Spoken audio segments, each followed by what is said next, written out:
Hello everybody, it's me Tomebinder, and in this video I'm doing something a little bit different. So on occasion, for some background, I occasionally look through the, the depths of YouTube, that's a reference to my new video, the depths of YouTube to see what's being made about Ancient Warfare 3, see what videos people are making, besides myself. And I happened across this one, and so it's called War of the Worlds and Ancient Warfare 3 Progress. The comment is only one comment by the creator of this, who asks what they should add next, and I'm gonna respond to that question after reacting to this video, because I figured I would have a lot to say and I'd want to just record my thoughts rather than leave a reply. So that's what I'm gonna be doing today, and maybe you, the other viewer of this video who is not the person I'm responding to, will learn something from this as well. This is also just a general kind of primer on making maps in Ancient Warfare 3. Let's hit play. This caught my eye because I have talked about War of the Worlds pretty recently on stream. So what we see in this video is some interesting, it's a combination of, it's two factions, okay? The aliens from War of the Worlds and the humans. My first reaction when I see this is that the map feels very flat and it feels very empty. One thing you can do to immediately resolve that is, you see how the edge of the map here, it just comes to an immediate halt? That's going to kind of break the immersion because the player is going to see that the world just ends right there. So my recommendation is, let's go back to where we can see it a bit better, here. So my recommendation is you take all these guys that you see right here, bring them closer, and then bring up hills so the player won't see off the edge of the map. These hills will kind of block them from seeing off the edge of this map and making it look so flat. So yeah, bring up some hills here. I do have a video called a landscaping tutorial that can explain that in a little bit more detail if you like. My second piece of feedback is to turn on grass and rocks here. That's going to help. And use this this terrain editor right here to paint the ground different shades of green. Those are just my immediate reactions. I do think these are some cool models for the alien tripods, though. I'm not sure if this person made them or not, but either way, they're fun to see. And these are some cool units as well. Alright, and then coming over here, you can see he's got a trench full of guys with guns who are obviously going to try and hold off the alien tripods. My piece of advice for you here, sir, is to maybe delete some of these guys. That's going to have two good benefits. One benefit of deleting a few of these people is it's going to lag your computer less, okay? It's going to make the game go faster. And the other benefit is, I don't think this is necessarily how people fought in trenches in real life. I'm assuming you use the line tool to place them down, but if you were to delete a few so they aren't standing shoulder to shoulder, it might look a little bit more realistic to World War I, when trenches were most commonly used in warfare, because in that war obviously there was not this sort of standing shoulder to shoulder that you see right here. So that's my next recommendation. Okay, and we've got some planes coming in to help as well. That plane AI is pretty good in this game. I wouldn't make any changes to that. So I'm noticing a lot of units. It's got some guys with swords there and some guys with guns. I'm not sure what era this is, to be honest. But my recommendation here is that I'm pretty sure this is going to lag your computer, so you might need to tone down the number of units if it will help performance. This will be good for the player too. Like, you as the creator of the map might be willing to excuse some lag, but the player not so much. The people who just randomly happen upon this are going to have somewhat less charitability, less faith in the map if it lags them a lot. This is just from a perspective of the other player. I mean, this is cool fighting in the streets. Although you can see that there's not actually a road down the middle. So again, I'm gonna recommend you want to know what you can add. I say a road, and you can use this terrain editor right here to do that. Add a gray stripe right through the middle. Okay, and I do like the unit variety here as well. So that's a big strength of the map, is the units. But you can see, obviously, from a visual standpoint, let's go back and see that again. From a visual standpoint, you're not using all the space available to you. And so if you do more with this space, you can make it feel, for one thing, like a much bigger map, but for another thing, a much bigger battle. So maybe some more trees, more rocks, maybe some destroyed buildings. I already talked about painting the ground and turning on grass and all that stuff. You can bring up some small hills here using the terrain editor as well, so I recommend you add those. But let's go back here. Let's continue. Okay, we've got another army here. Basically the same thing I said about the other one. You might have to tone down the number of units to prevent lag. Yep, there's a large number of interesting unit factions. Very cool stuff. But yeah, like I said, there's huge amounts of empty space, so my main recommendation is going to be these bases are all on the corners of the map. It's fine if you want to have them that way. That's not how I personally do it, but you know, I'm not gonna rain on your parade. But my recommendation is that you add a road that stretches from this base to that base down there. You can sort of indistinctly see if that's that base over there. So if you have a road stretched from here to there, and also maybe a road that kind of hooks left and goes off to the other bases as well. And it'll make the map feel much bigger as well by having that road. And if you put forests around the road, why, it'll look phenomenal. I like that guy's top hat, by the way.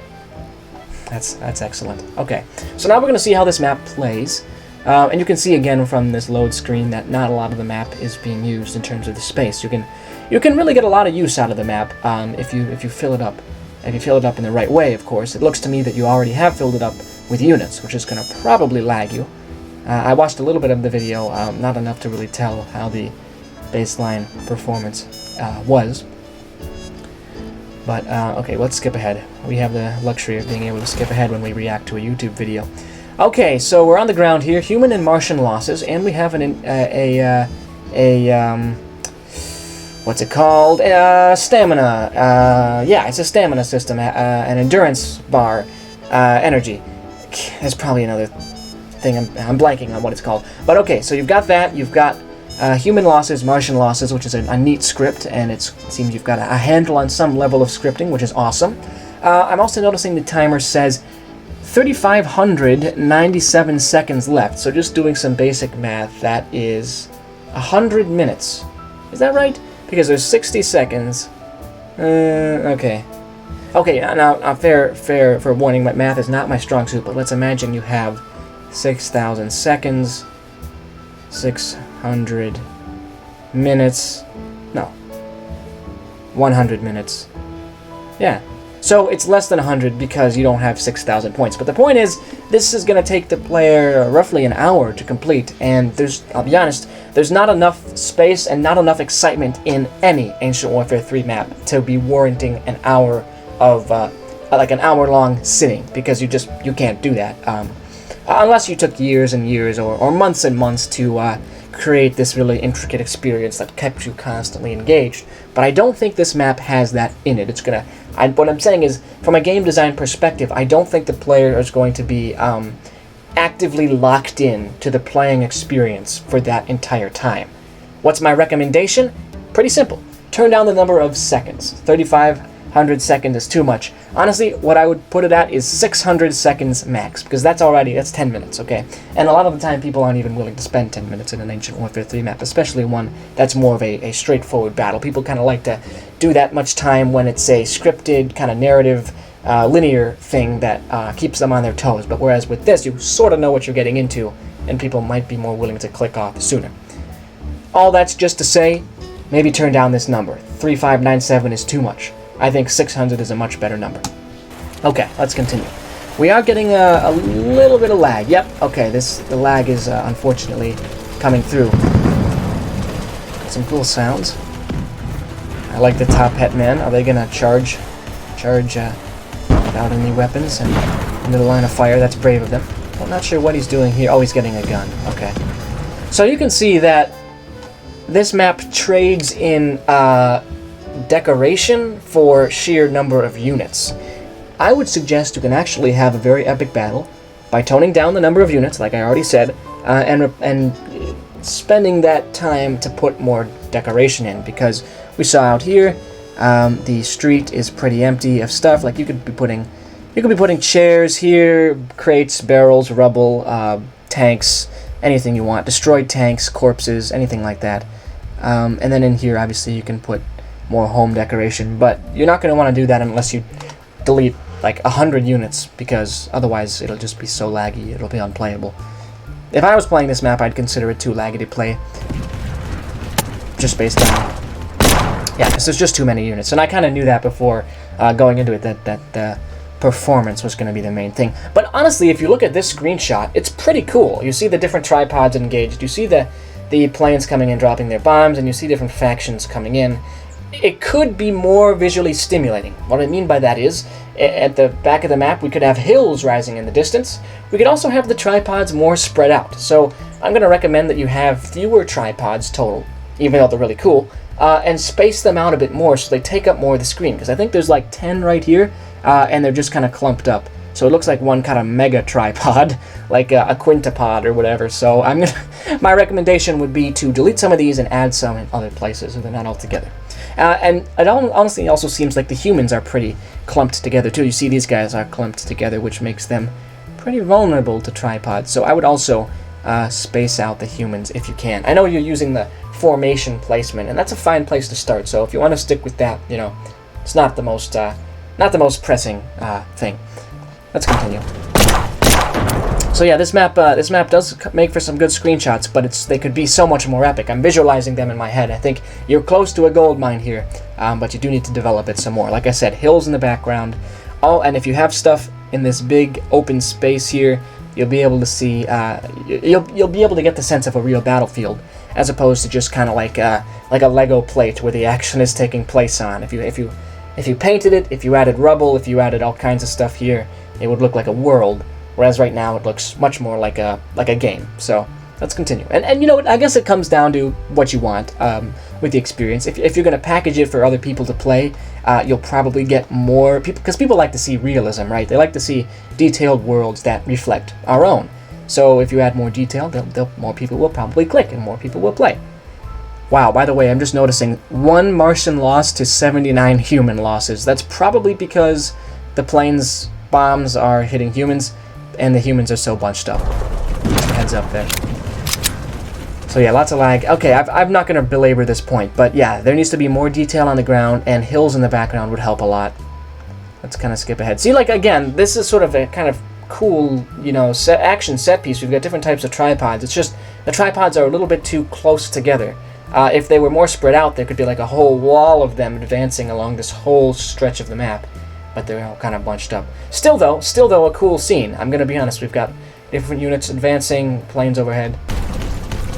I'm also not really sure why the stamina isn't needed, because that to me implies that there's some kind of cover mechanism being used, like you're encouraged to sprint. And I guess, you know, you are encouraged to sprint because this is a large open map and you need to get across the kind of open ground faster. But adding a endurance stamina system to that just hurts the player, basically, because there's nothing really exciting to do, so you're just slowing them down from getting from point A to point B. So on that long walk, I mean, there's nothing exciting to do, but once you get here, of course, you get the fight. Boom! They are blowing up. This is chaos and blood. This could be a very cool battle. And you're definitely on the way to making it pretty darn epic. And so it also seems like you're pretty familiar with scripting. You at least have the understanding of that. So there's a lot you can do with scripting as well to make this cool. Add some music. Have some music playing in the background, which you can do with scripting. You can play some ambient sounds of explosions, something like that. Would help a lot. And when I talk about painting the ground, by the way, you can paint it green, but I would also recommend, if you go that route, a duller green, because this is a very bright green. Maybe it's also the fact that there's nothing on it, it's just a flat plane, but this doesn't look like a very natural green color at the moment. I know it's default, and that was the game's default, but without any grass and rocks, it really just looks like, you know, green plastic, basically, green Play-Doh. So either make it a more believable color or add detail like grass, or both, you know? Both is very much a good option here. Add everything you can. So yeah, like I said, there is definitely the potential for some cool fights with the tripods. Now let's see how the tripods actually fight here. They have some gun that fires futuristic explosions, I think. And it is absolutely shredding. Oh, take the railgun. Okay. Alright. So he knows how to use custom stuff. That's very good. Okay. Yeah, I just can't quite get over the ground. It just doesn't look like realistic ground. I'll turn down the volume, it's a little loud for me. But there doesn't seem to be a reliable way of quickly taking down the tripods either, which I guess is accurate considering they are these alien things that are technologically advanced. Maybe add a future rocket launcher or something like that as well. sure what he's doing now. Oh, and see, here's another thing when you have a really flat ground with nothing on it, and the player is walking across it, it's harder to tell that you're actually moving. There has to be some frame of reference. In this case, this base in the distance is kind of a frame of reference. What I mean by that is, as you walk further this direction, they'll get bigger, so you'll be able to, you'll be able to tell you're moving. But if you didn't have that, it would just be impossible to know you were getting anywhere. Just an utterly massive fight going on over there. Like, yeah, and this really has the makings of something cool, but again, it's probably like one of his first maps, and so he doesn't really quite know how to make use of all the tools that the game has, which is why I'm making this kind of detailed video to walk through it. I think if he took the time and effort to make a YouTube video about this, I thought he deserves to get a fair shot at making this map as good as it can be. So I think as well over here, this could be quite a good scene if you've got some destroyed tanks. If you added maybe some more destroyed tanks, maybe some rubble on the ground, but also maybe some destroyed buildings. Why buildings? Because you can take better cover in them, and you can fight in and around them in a cool way. Add to that, buildings add some more like verticality here, more dimension, more depth. So some destroyed brick buildings in the main battle area would be, I think, a good choice. Supply drop is a cool idea. No complaints there. By the way, these aren't complaints. These are not complaints. I'm definitely just trying to help him out. My YouTube channel is dedicated to that.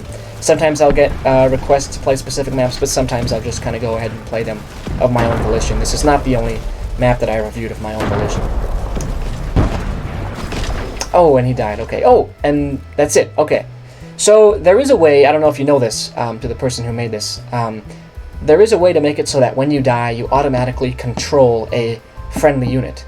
I can say with certainty that if the map was released like this, I don't believe a single person would play it to completion. That's because it's so easy to die. I think he got one shot. He got killed in one shot. Let's see. Yeah, and he didn't even see where it came from. So if anyone else was playing this, they'd probably get really frustrated by the fact they died from an enemy they couldn't see. That can be very frustrating. When it happens to me, it's frustrating. So I'm just letting you know that that might happen. How can you fix that? Well, give the player more health. Maybe give them some more armor. I'm gonna hazard a guess and say you don't have much in the way of like your own scripting in this map, and these are scripts that you've plugged in from the workshop.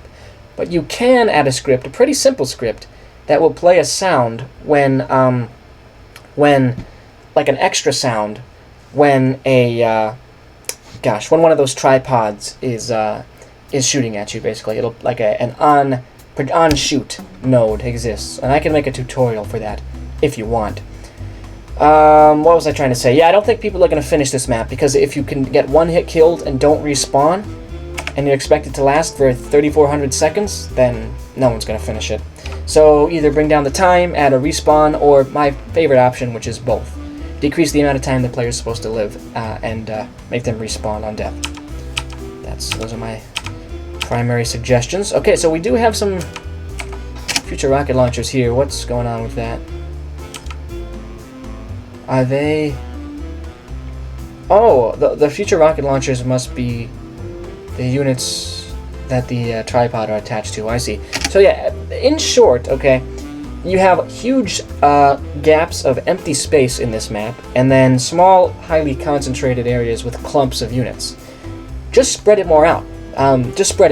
Because right now there's not much to excite the player in that big area. But if you just spread the units out, and to be honest, decrease the number of units, you'll be able to use this space much more efficiently, much better. Yeah, just a lot of empty space, which my biggest suggestion is to be filling this space up. But the only way you can fill this space up is if you delete some units first. Otherwise, it's way too laggy. I want to emphasize that the biggest problem with this map is that it's too laggy. And the reason for that is it has too many units. So if you fix that, automatically you will get some people playing it. If you take into account the other feedback I gave, you'll probably get even more people playing it. And I'll probably, keep an eye on his YouTube channel to see if he makes more in the way of updates to this map. Okay, and he's got some other stuff going too, which is cool, I'm going to be making some non-Ancient Warfare 3 stuff as well. So in short, everybody, this has been a review of this video. Hopefully I gave him some feedback that he's going to take into account, learn from, and kind of improve his craft over time. It's very exciting for me to see a new generation of people playing Ancient Warfare 3, and I really hope my comments didn't come off as rude or anything. I absolutely support this kind of stuff, making videos, making maps, and so I just want to make that clear. But if you like this kind of video, everybody, if you like my sort of casual reviews and feedbacks, commentary on this kind of thing, like YouTube videos posted by other people, let me know, because I'm happy to do it some more. And I hope that this video reaches the person it's addressed to, so that he can learn from it and add some stuff to this map. War of the Worlds is a great subject for Ancient Warfare 3, so I'd like to be able to play through it in a cool map. So, alright, thanks for watching, everybody. Hope this video finds the person it's meant for, and I'll be making some more soon. Alright, with that, I'll see you in the next one. Goodbye.